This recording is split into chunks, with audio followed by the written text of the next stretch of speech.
Hello, my dear students. Today we are going to learn ninth standard poem The Wonderful Words, which is written by Mary O. Neil.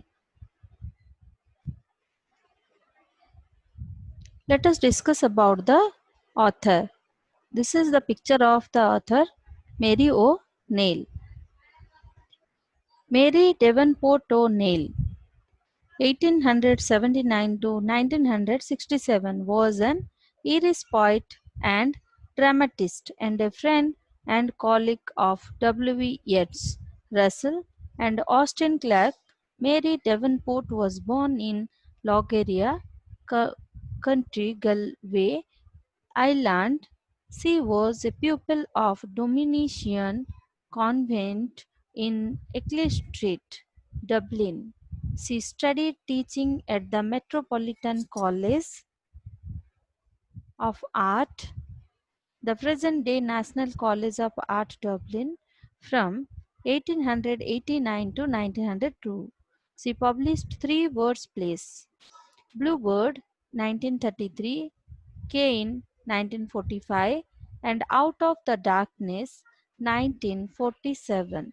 Her collection Prometheus and Other Poem was the first collection of poetry published by an Irish poet beside Yeats which could be considered modernist. She is one of the small number of known early 20th century Irish modernist women poets. Now we will discuss about the glossary or new words. Scribble. Scribble means dry up, waste up. Groom means brush or clean up. Swing means move to and fro. Marvelous means wonderful or splendid. Longing means desire or thirst. Holding means carry or grasp. Let us recite the poem The Wonderful Words, written by Mary O'Neill. Never let a thought evil and die. Never let a thought evil and die. For a want of a way to say it. For a want of a way to say it. For English is a wonderful game. For English is a wonderful game. And all of you can play it, and all of you can play it.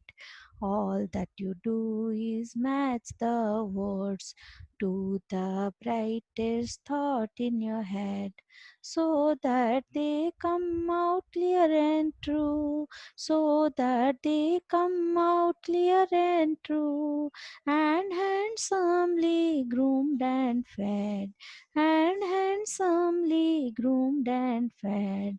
For many of the loveliest things, for many of the loveliest things have never yet been said.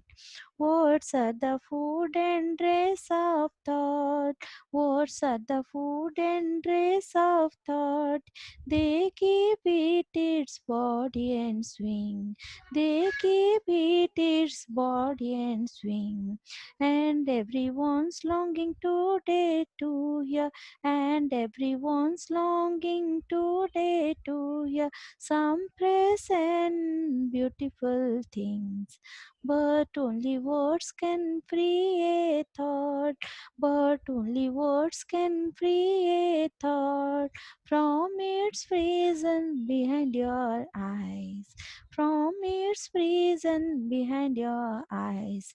Maybe your mind is holding now. Maybe your mind is holding now a marvelous new surprise, a marvelous new surprise. Never let a thought evil and die. Never let a thought, civil and die, for want of a way to say it, for want of a way to say it.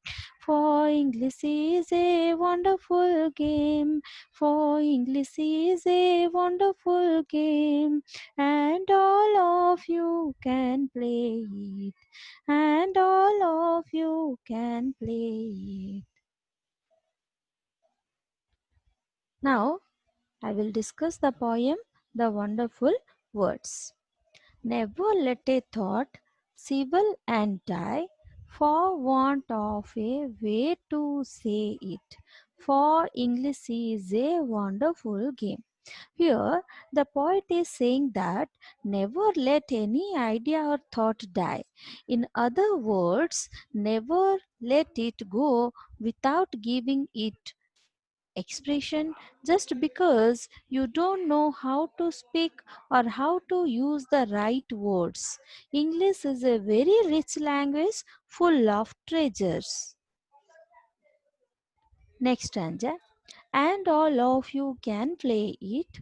All that you do is match the words to the brightest thought in your head so that they come out clear and true and handsomely groomed and fed. For many of the loveliest things have never yet been said. Here, the poet says that all of you can play it, which means everyone can use it effectively. You can find the perfect words for the thoughts or the ideas in your head and give it a clear expression so that people can understand it clearly and nicely. Don't think that you cannot do it. There are yet many good things, the most beautiful ones, which have not been said and done just because of luck or nurturing lack of words and knowledge. The poet is laying stress on learning a language correctly and completely. Next stanza. Words are the food and dress of thought. They give it its body and swing. And everyone's longing today to hear some press and beautiful things. But only words can free a thought from its prison behind your eyes. Maybe your mind is holding now a marvelous new surprise. Words give a structure to any thought or idea in our mind. The poet is saying that never think that we don't have any new thoughts. They are yet to be explored and searched. They yet need to come through. Thoughts and ideas are caged in our minds. If anything can set them free, that is words. Words alone can give clear and beautiful expression to thoughts and ideas. Words alone can earn them praise. So, it is a must to learn and perfect our language. This is all about the poem students. Next class, I will come with a new topic. Till then, bye bye. Take care.